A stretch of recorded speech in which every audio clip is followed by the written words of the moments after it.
Welcome, ladies, to the Real Estate InvestHer Show, providing inspiration, strategies, and insight to empower women investors to live balanced and financially free lives. Now, here are your co-hosts, Liz and Andresa. Welcome back, ladies. This is Liz. And this is Andresa. Welcome back to the Real Estate InvestHer Show, where our mission is to empower women to live a financially free and balanced life. We do that through our community. We do that through our meetups. We do that through our EXP team. We do that through our partnership with Bigger Pockets. We do it through everything because it's what we stand for. It's what we breathe and bleed and all of the above. And we everywhere that we go. Everywhere that we go, even when we're on vacation and at the soccer fields. But we are here with a Minisode, and these are all about, we go deep, but brief, and leave you with 1 to 3 action steps that you can take because we don't take your time lightly. We appreciate you're on this journey with us. And we just constantly think about how do we give you the most value in the shortest amount of time. So that's what we're going to be doing today. And what we're going to be talking about is near and dear to our heart is the theme for our InvestHer CON 2023. And it's all about generational wealth. And we're going to give you some tips and some ways of approaching that today. Yeah. And when we talk about generational wealth, we really like to expand the concept, right? Because it's not simply working hard for the next generation. It really isn't, right? Liz and I stand for you to create life on your own terms. So how can you benefit from planning transfer of asset, knowledge, and mindset to the next generation? That's what we're going to start breaking down here for you. And that's what we're going to be focusing on InvestHer CON. The speakers are going to come, the sponsors that are going to be there. They're going to all support with knowledge, with services and products for us to take care of them now. So let's get started with generational wealth and why we selected this theme. One quick story is that in 2022, we did this gigantic whiteboard where women wrote their whys there. And as I got back home, everything got shipped to my house, to my garage. So she won the coin toss. I did. So as I was looking through the sheet, majority of the women were talking about generational wealth. One of the quotes were saying that she want to get rid of the generational baggage that she inherited so she can set up her kids and their kids to a better, future. So then Liz and I started talking about it because women do care about building generational wealth. Not that men they don't. Well, a study done by Fidelity in 2021 has shown that majority of the women invest longer term, and their results are we have higher return on investment than compared to men. But the research has shown that they care about the transfer of assets to the next generation. So for you, Liz, why do you care about this subject? I think it's so important to think about what we're doing, not just for ourselves, but like for our children, right? And our family and what we're transferring to them, right? And I think so many women that we talk to, and it's also comes back before even our conference and just the women tell me a little bit about what motivated you to begin investing in real estate. And you hear often they were trying to shift their lives. They were trying to shift their careers. They wanted maybe to live more life more on their own terms. And then you say, what is in all this that you keep doing it for?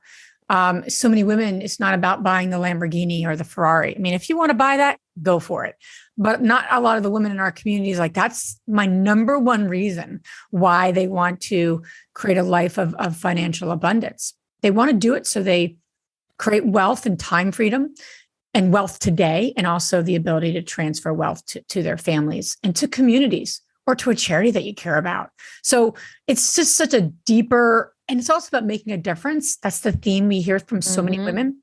They want to make a difference for their own lives, their own children, but they want to make a huge difference in the communities that they live in the world that we live in. That's just consistent. It's not even like a few women. It's most women that we talk to. Yeah. And that's not a matter of am I saying this right? Marital status. Correct. Doesn't really matter if you're married or if you have kids, right? When you think about the communities and everything else. So Liz, let's break down here transfer of assets, right? Yeah. Let's go for the first one. Let's go with that. Here's my I'll share with you my problem. Please. Do I want to set my child for success and give like a, okay, here we go, assets that are cash flow, properties? Yes. Do I want to do that? Do I want to raise an entitled child that doesn't know what work ethic is and that not everybody gets that? No. So it's a balance. And Liz, if you have an answer to that, all ears. Well, I just experienced it. So really, really quick, it's not about transferring wealth, but it's about the power of teaching gratitude with wherever you are on the journey as you're transferring, right, wealth and knowledge. So real quick, we went to Disney World recently, and Disney's a big deal. I mean, and I'm fairly cheap. I hate to say it, frugal, I should say. I'm a frugal person. Yeah. But I've gotten better with paying for things of value. I really have over the years, which I didn't always do, but I've gotten better with that, much better. And Disney's no joke, right? From a cost perspective, well, everyone listening knows what I'm talking about. I actually saw everyone wears the theme shirts, and one guy and one couple had the Mickey ears. I said the most expensive day ever. That's kind of cute. Anyway, so we're going through the parks, and Matt and I made a big deal of it and getting experiences for our kids, and just because it's Disney. And my son looked upset. I said, "What's going on, Zach?" And he goes, "This is nice, but where are the big rides? I just want to go on a bunch of big rides." And we were at Animal Kingdom at the time. And I don't know about you, but actually Animal Kingdom was amazing. It was actually my favorite park. We just went to the Disney parks. And I turned to him, and this whole generational, you little ungrateful kid. That's what I was thinking in my head. Do you know, A, what this cost? I didn't say all this, but B, what we did to create this. And I said in a way he can hear, but he could tell how disappointed I was hearing my son and how much you hype up these types of trips. And he kind of came around, and it's cute because he goes, Mom, I really need to talk. I'm really sorry about earlier. At least from a communication perspective, he's gotten that from me. And I said, listen, Zach, I want you to share what you want. That's important. And if something isn't working for you, but you got to understand, Dad and I put a lot of energy and time and resources into this. So to hear that really hurt, and I just want to share what's coming up for me. It's I totally get it. And we just had this really great conversation. I said, what are you grateful for? And then he listed everything he was grateful for. Why I say that is that's a big deal going to Disney. And I want my kids to, again, I don't want them to have a money story that this costs a lot and I should be happy about it. More importantly, it's not about that. It's about being grateful for what you're given, whether you're given one property, 0 properties, or 2,000 units, right? And I think that's a lifelong journey. I'm figuring that out. I don't know if I have all the answers, but that conversation with my son certainly helped. I could have blown that off. Oh, you want to go somewhere else? Let's go to Universal Studios, honey. Oh, this isn't good enough. Oh, no. No, I was this is unacceptable. Most kids don't get a chance to even come to Disney. And if they go to Disney, this is their vacation for years, right now, right here. This is a big deal regardless. And Mom and Dad really want to create a special moment for you guys. So you're going to have a great time. God damn it now. But I say that because I think attitude of gratitude when you're transferring wealth, right, is really important, that they know what you went through to get what you gotten. Not that they have to go the same journey. They're going to go through their own hard times. And I think hard times toughen us and allow us to learn. And I think struggle helps on some level. We need to struggle through things to get to the other side. Yeah. I don't know how else to cut that out, Yeah, absolutely. And then here's what I think in terms of transfer of assets, the asset itself, right? I always say to Lorenzo, do I want him to be in real estate? Yes. He's 7. Do I know if he will be? I do not know. Maybe he wants to paint. He wants to, I don't know, go to Broadway, ballet, tattoo artist, engineering. I do not know what he wants to do in life. All I know is that I need to set him up right? So he doesn't get hit with taxes after I pass. But most important, I need to set up my business so it can be sellable if needed, or it can run as a machine so he can benefit from it and then do whatever he wants to do with his life in terms of career. We just cannot shove real estate into our kids and say, you're going to like this. That's right. Because I work hard for it. And when the number 2 here is knowledge, right? And you're talking about the struggles. We talk about like knowledge in terms of real estate and building business. There isn't experience without failing over and over again.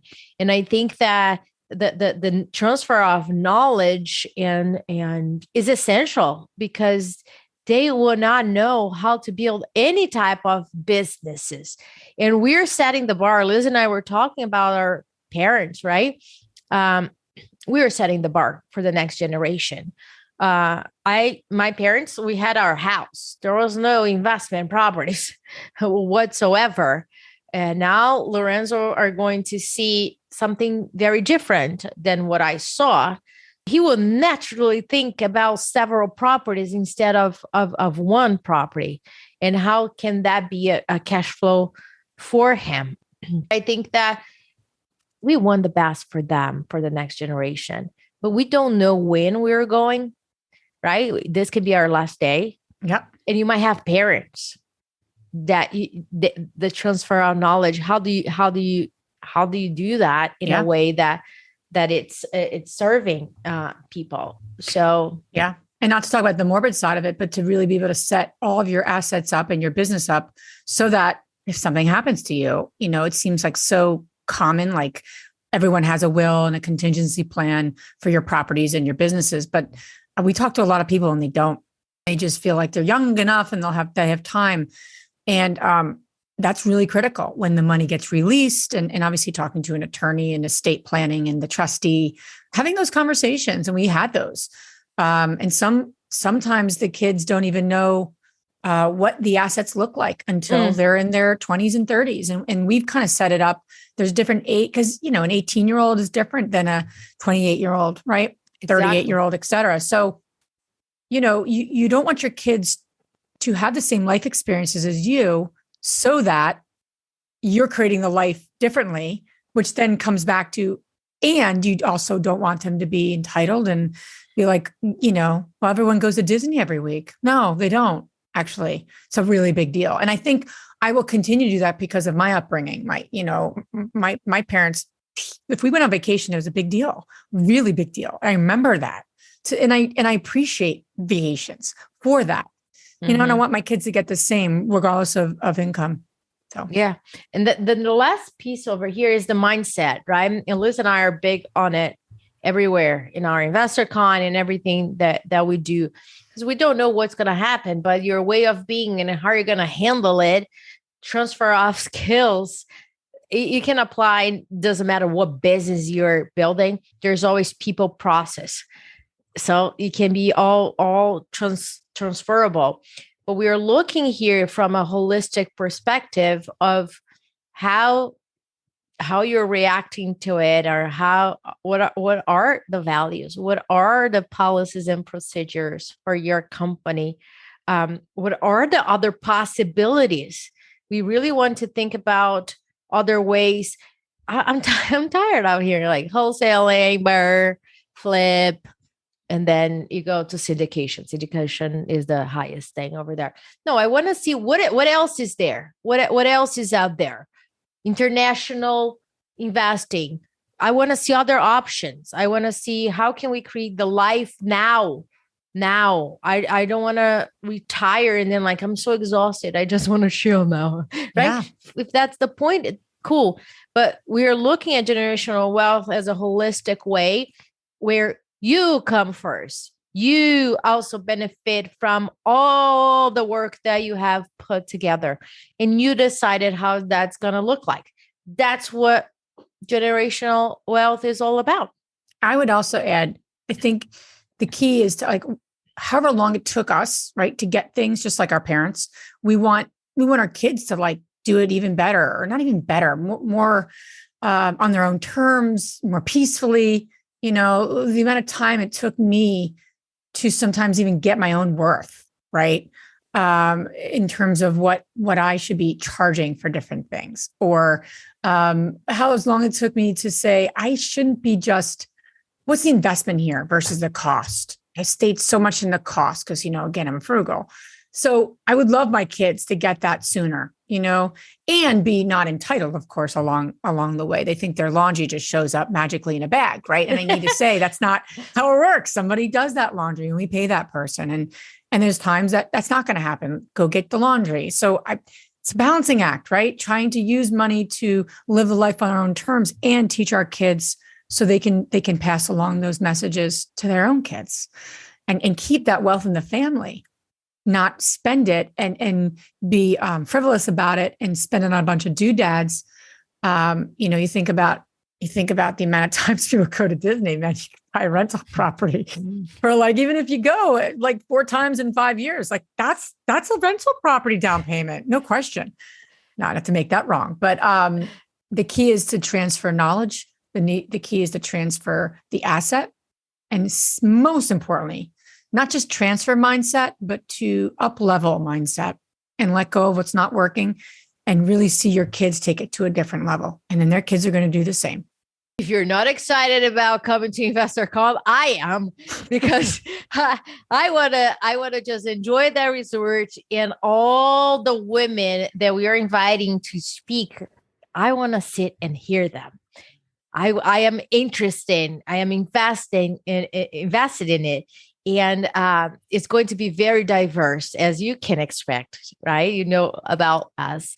And we're going to be addressing everything that we talked and much more during this Minisode. So join us. Click the link below and you can get more information about the agenda and also reserve your ticket. Please come hang out at the pool with me. Yes. On May 18 and 19 in Arizona.